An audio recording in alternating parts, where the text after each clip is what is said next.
El domingo 30 de abril vuelve la Cursa Badia y quiero darte 3 razones para apuntarte. La primera, porque te lo vas a pasar bien junto a tu familia, tus vecinos, vecinas, amigos, amigas, mientras realizas una actividad física que aporta beneficios a tu salud.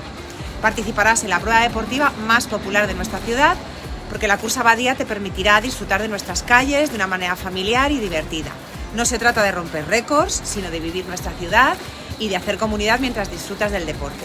La segunda, porque este año la cursa está preparada también para todas las capacidades. Este año es la cursa de Badia más inclusiva. Hemos creado 2 nuevas modalidades, Divercursa, para las personas que utilizan algún elemento auxiliar de movilidad, andadores, sillas de ruedas o cualquier elemento que necesites para tu movilidad. Y Amb tu Millor, en la que puedes participar con una persona acompañante.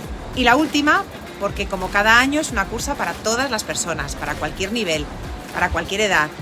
Así que participa en la Cursa Badia, haz que el domingo 30 sea un gran día para el deporte y que las calles de Badia vibren con tu energía.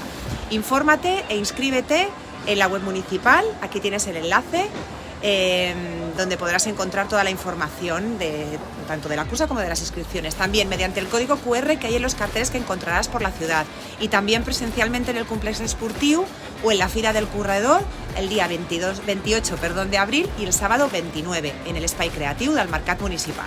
Yo me apunto, el 30 de abril nos vemos en la Cursa de Badia.